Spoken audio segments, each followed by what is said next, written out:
Friends, स्वागत है आपका आज की इस एजुकेशनल क्लास में। आज subject chemistry class 11 chapter 1 some basic concept of chemistry में आज का हमारा जो टॉपिक है वो है importance and scope of chemistry. प्यारे बच्चों, इस टॉपिक के अंतर्गत हम आपसे डिस्कस करेंगे कि केमिस्ट्री का हमारे लाइफ में क्या इम्पोर्टेंस है और इसका क्या यूज हो सकता है। तो आइए हम अपनी बात को शुरू करें। बच्चों, जैसा कि आप जानते हैं कि जब हम कोई सब्जेक्ट स्टार्ट करते हैं तो हमारे मन में दो क्वेश्चन आते हैं। पहला क्वेश्चन ये आता है कि व्हाई, दूसरा क्वेश्चन आता है हाउ। व्हाई क्वेश्चन हमको ये बताएगा कि हम कोई सब्जेक्ट क्यों पढ़ें, इस सब्जेक्ट को पढ़ने से हमारा क्या इंटरेस्ट क्रिएट होगा, इसका क्या यूज। और अगर हमको ये वाई की जानकारी हो जाए कि हम क्यों पढ़ें, तो फिर हमारा दूसरा क्वेश्चन आएगा कि हम इसको कैसे पढ़ें। तो आइए हम लोग अब डिस्कस करते हैं। पहले वाई की बात करते हैं, केमिस्ट्री का स्टडी क्यों जरूरी है। तो इसके लिए मैं आपको कुछ बातें बताऊंगा। इसमें पहली बात है एयर। एयर के अंतर्गत हम लोग ऑक्सीजन को ले रहे हैं। बच्चों, जैसा आपको पता है कि life is possible in earth because of two reason, air and water. धरती पर जीवन है, उसके दो मुख्य कारण हैं कि यहाँ पर हवा उपस्थित है और साथ में पानी है। तो सबसे पहले हम एयर की बात कर रहे हैं। एयर में आप सोचिए, ऑक्सीजन हमारे जीवन के लिए बहुत इम्पॉर्टेंट है। अगर हमको प्रॉपर ऑक्सीजन की सप्लाई ना मिले तो फिर हमारी लाइफ ही खतरे में आ जाती है। अब अगर आप ये अनुमान लगाएं कि 5 मिनट अगर हम ऑक्सीजन की सप्लाई रोक दें तो कितने आदमी बचेंगे। ज़्यादातर लोग तो उनकी डेथ हो जाएगी, वो मर जाएंगे। अब ये ऑक्सीजन हमको कैसे मिल रही है, इसका सोर्स क्या है, जो एयर में हम लोग सांस ले रहे हैं वो प्योर है कि इम्प्योर है ना, उसका अमाउंट क्या है, ये सब हमको कैसे पता चलेगा। केमिस्ट्री के माध्यम से ही पता चल पाएगा। दूसरा मैं आपसे डिस्कस करूं तो वाटर।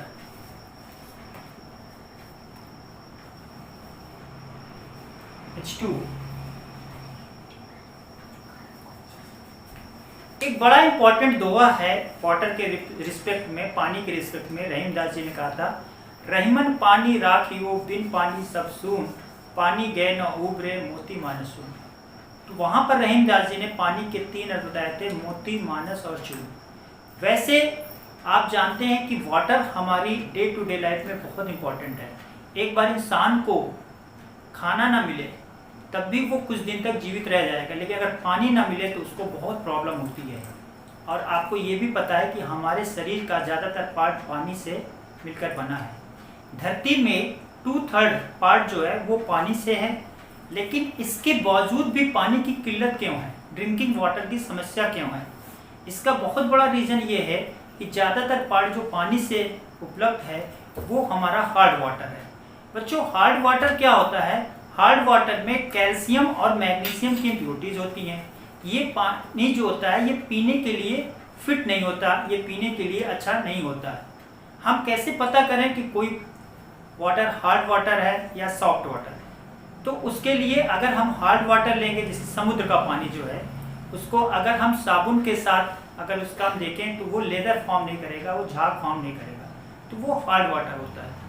दूसरा जो पानी है वो सॉफ्ट वाटर है। सॉफ्ट वाटर इज जो होता है वो ड्रिंकिंग पर्पज के लिए होता है। अब समस्या ये है कि पानी की जो कमी है उसको हम कैसे पूरा करें। तो एक तो ये तरीका हो सकता है कि हार्ड वाटर को हम सॉफ्ट वाटर में कन्वर्ट कर दें। आपने सुना होगा आरओ टेक्निक। आरओ का जो फुल फॉर्म है उसको हम लोग रिवर्स ऑस्मोसिस बोलते हैं। इस प्रोसेस में हम लोग क्या कहते हैं, वाटर की इम्प्योरिटीज दूर करते हैं और उसको प्योर फॉर्म ऑफ वाटर में कन्वर्ट करते हैं। तो ये तरीका क्या होता है, इस तरीके से जो हम लोग पानी को प्योरीफाई करते हैं, ये हमें केमिस्ट्री के माध्यम से पता चलता है। कभी जब आप बीमार पड़ते हैं तो आपने देखा होगा कि डॉक्टर के पास जाते हैं तो डॉक्टर ये बोलता है कि आप जब पानी पीजिए, दवा लिखने के अलावा बोलता है कि पानी पीजिए तो उसको बॉयल कीजिए, फिर ठंडा करिए, छान के तब पीजिए। तो आप ये सोचते हैं कि भाई पानी को हम ठंडा क्यों करें, तो तो उसका एक रीज़न आप ये भी समझिए कि जब पानी को हम बॉयल करके ठंडा करके छानते हैं तो उसमें से बहुत से जो इसके हानिकारक तत्व हैं वो नष्ट हो जाते हैं। तो प्यारे बच्चों, पानी, वाटर एक इम्पॉर्टेंट हमारे लाइफ के सर्वाइवल के लिए ज़रूरी है। तो जो वाटर हम लोग पी रहे हैं वो प्योर होना चाहिए। ये मानव का एक नेसेसरी एसेंशियल थिंग है। आप सोचिए, अगर 2-3 दिन घर में पानी ना आए तो कितनी समस्या हो जाती है। नहाने, खाने से लेकर के सभी चीज़ों में हमें पानी का उपयोग करना। बच्चों, इसी क्रम में अगर हम बात करें तो एक थर्ड इम्पॉर्टेंट जो चीज़ है वो आपका है कॉमन सॉल्ट। कॉमन सॉल्ट जिसे आप नमक भी कहते हैं, इसका फार्मूला होता है NaCl। आप देखा है कि घर में अगर खाना बनता है और उस खाने में प्रॉपर अमाउंट में अगर नमक ना पड़े, नमक ज़्यादा हो जाए या नमक कम हो जाए, तो आप देखेंगे खाने का टेस्ट नहीं आता है। अच्छा, नमक, आयोडीन युक्त नमक की हम बात करते हैं। प्रॉपर अमाउंट में अगर नमक ना हो तो उससे भी बहुत दिक्कत होती है। आपने देखा है BP की एक बीमारी होती है, ब्लड प्रेशर। उसमें अगर high blood pressure, low blood pressure, अब कहते हैं कि हाई ब्लड प्रेशर अगर ज़्यादा है तो नमक कम खाओ, लो ब्लड प्रेशर है तो नमक थोड़ा ज़्यादा करो। तो इस तरह से देखते हैं कि बॉडी में, हमारे ब्लड में नमक का एक प्रॉपर अमाउंट होना चाहिए, कॉमन सॉल्ट का एक प्रॉपर अमाउंट होना चाहिए। अच्छा, ये कॉमन सॉल्ट है क्या? कॉमन सॉल्ट है सोडियम क्लोराइड। इसमें सोडियम और क्लोरीन आपस में रिएक्ट करते हैं। तो ये कैसे बनेगा, इसका प्रॉपर क्या शेप है, शुद्ध नमक क्या होता है, आयोडीन नमक कैसे करते हैं, तो ये सब हमें कैसे पता चलेगा? निश्चित रूप से हमें केमिस्ट्री इसको बताएगा। और इसमें जो हम लोग डिस्कस कर सकते हैं वो मेडिसिन में,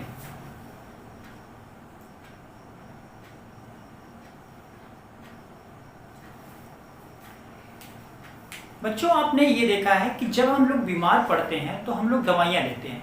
अब वो दवाइयाँ से क्या होता है, हमारी बीमारी ठीक होती है। तो केमिकल सब्सटेंस का यूज होता है इसमें। अच्छा, जैसे कि मान लीजिए आप कभी देखें, जब कोई आदमी लोग बारात वगैरह में जाए, शादी वगैरह में जाए, तो ज़्यादा खा लेते हैं तो उनको एसिडिटी की प्रॉब्लम हो जाती है। एसिडिटी क्या है? अब पेट में थोड़ा सा एसिडिटी हो गई तो उसको दूर करने के लिए हम लोग एंटासिड्स लेते हैं। कुछ लोग जैसे जानते हो कि इनो है, पुदीना है, इस तरह से कह सकते हैं। Antacids are those chemical substance which are used to remove acidity problem. ऐसे ही होता है ट्रंकुलाइजर।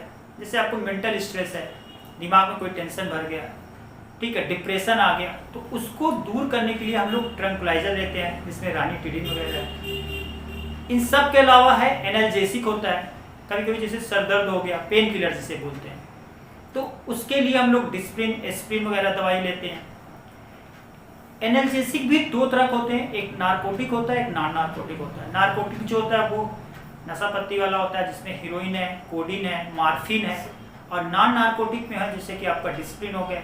तो इस प्रकार से आप देखें कि हमारा मेडिसिन में केमिस्ट्री का बहुत योगदान है। इसके अलावा एंटीसेप्टिक और डिसइंफेक्टेंट्स की हम बात करें, जैसे देखते हैं जब कभी आप कुछ कट जाए, बर्न हो जाए, जल जाए, तो घाव पे हम लोग जो है डिटॉल यूज करते हैं। हाँ, तो उनको एंटीसेप्टिक्स बोलते हैं। एंटीसेप्टिक क्या होते हैं? जो लिविंग टिश्यू पर यूज होता है।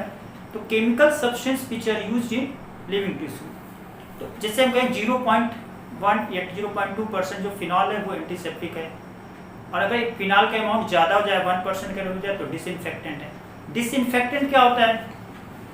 जैसे घर में देखें बरसात के दिनों में बहुत मक्खियाँ आ जाती हैं, ठीक है, छोटे छोटे कीड़े आ जाते हैं, तो हम लोग घर में फिनॉल से पोछा लगाते हैं, वो होता है डिसइंफेक्टेंट। डिसइंफेक्टेंट मतलब कीड़े मकोड़े या इसको हम लोग जो है दूर करने के लिए जो चीज़ें इस्तेमाल करते हैं केमिकल सब्सटेंस, वो डिसइंफेक्टेंट है। टिंचर ऑफ आयोडीन की हम बात करते हैं। तो ये जो सब्सटेंस हम लोग यूज कर रहे हैं, कहीं ना कहीं ये हमारा डे टू डे लाइफ में बड़े ही इम्पोर्टेंट्स हैं।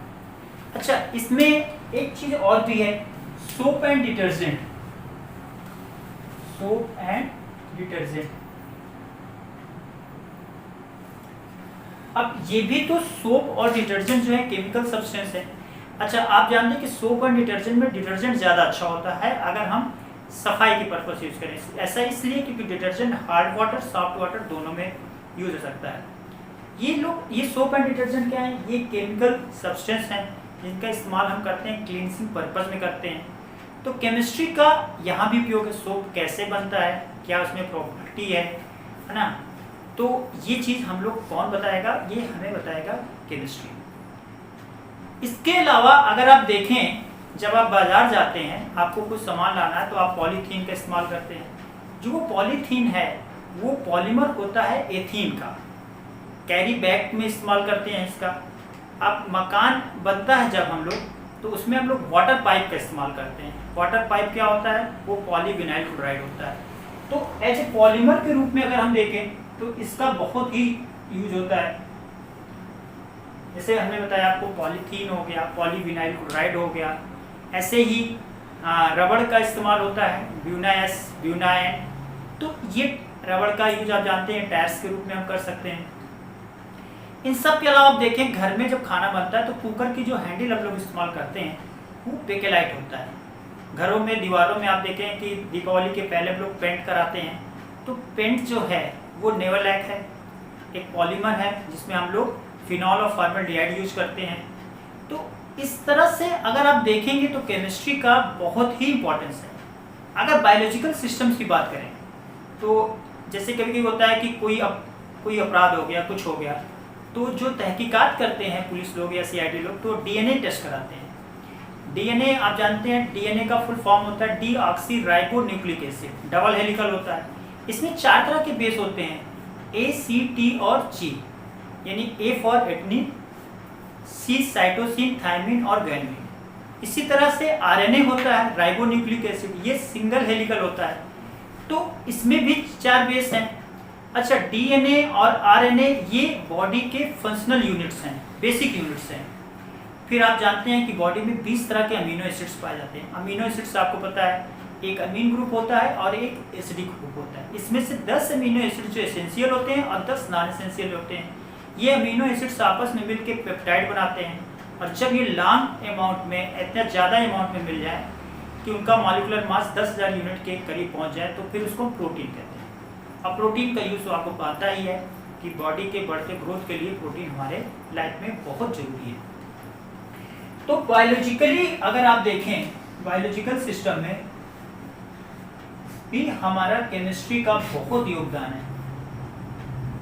बायोलॉजिकल सिस्टम की हम बात कर रहे हैं। अच्छा, यहाँ पर हम लोग बात कर रहे थे प्रोटीन की। इसके अलावा विटामिन में भी होता है। आप पता है कि इस समय विटामिन जो हैं, जैसे कि विटामिन सी का नाम है एस्कॉर्बिक एसिड, ठीक है। जैसे vitamin A, vitamin B, vitamin D, ये विटामिन की कमी अगर हो जाए बॉडी में तो निश्चित रूप से आप देखेंगे कि इसमें हमको बहुत सी परेशानियां होती हैं, हमारे अंदर कई तरह की बीमारियां हो सकती हैं।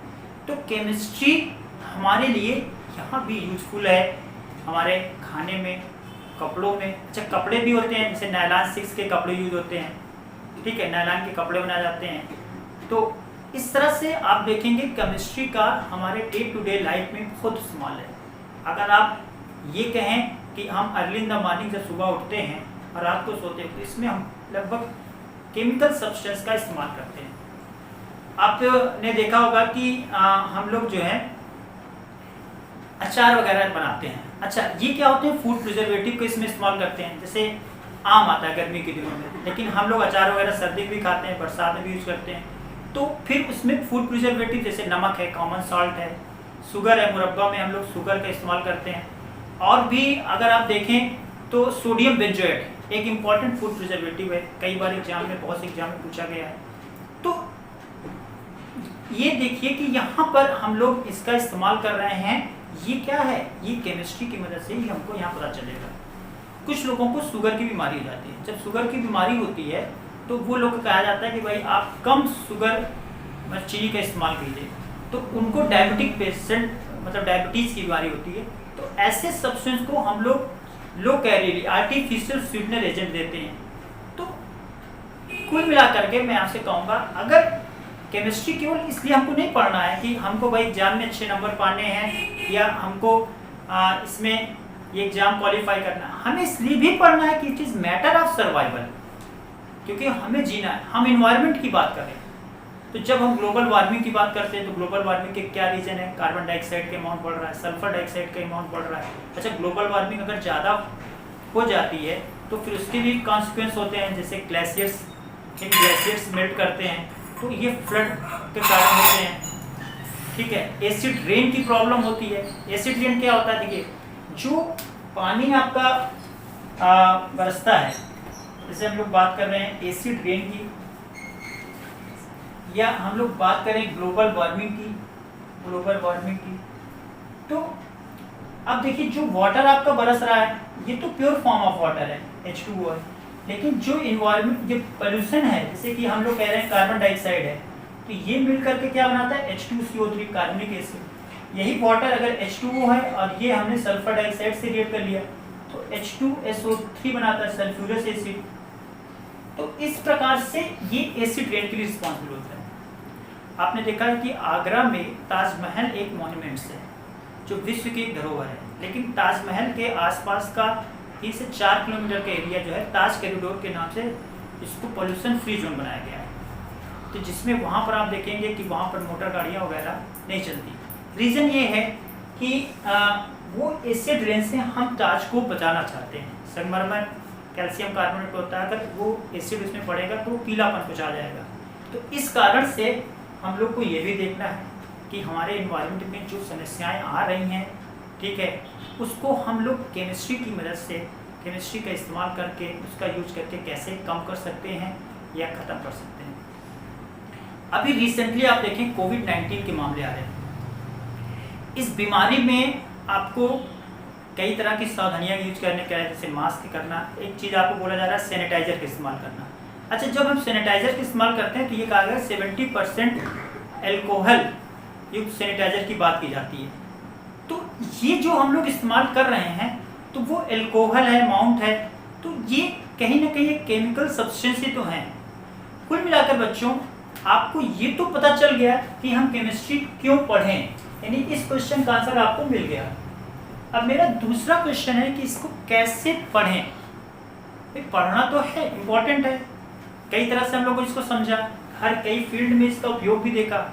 अब कैसे पढ़ें, तो अलग अलग लोगों के अलग अलग विचार हो सकते हैं।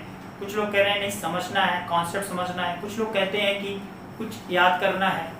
तो मेरा ये है कि आप एक बीच का तरीका अपनाइए कि आप टॉपिक को समझें, अच्छे से पढ़ें, जानें, और उसको इंटरेस्ट क्रिएट करके अगर हम पढ़ेंगे तो निश्चित रूप से हमको समझ में आएगा। और जो कुछ मुख्य बातें हैं, जो इम्पोर्टेंट पॉइंट्स हैं, फार्मूले हैं, ये जो चीज़ें हमको थोड़ा सा याद भी कर लें तो फिर आपको केमिस्ट्री निश्चित रूप से आपको समझ में आएगी, इजी लगेगी और इंटरेस्टिंग लगेगी। फाइनली मैं आपसे ये कहूँगा कि बड़ा ही इम्पोर्टेंट सब्जेक्ट है और हम लोग आज इसकी शुरुआत कर रहे हैं चैप्टर 1 के माध्यम से, some basic concept of chemistry. इसमें हम केमिस्ट्री के कुछ कॉन्सेप्ट सीखेंगे। आज हमारा जो टॉपिक था आपसे डिस्कस हुआ वो है इम्पोर्टेंस ऑफ केमिस्ट्री। इसमें हम लोग क्यों पढ़ें और कैसे कर सकते हैं, इसके बारे में हमने आपसे डिस्कशन किया। प्यारे बच्चों, आज का लेक्चर आपको कैसा लगा जरूर बताएं। अगर आपको ये पसंद आए तो इसे अपने दोस्तों के साथ लाइक करें और शेयर करें। हाँ, अगर आपके कोई विचार हैं, कुछ कमेंट्स हैं तो वो भी बताएं, जिससे जब हम अपना नेक्स्ट लेक्चर बनाएं तो उसमें इन चीज़ों का ध्यान रखें और उसमें इम्प्रूवमेंट कर सकें। Thank you.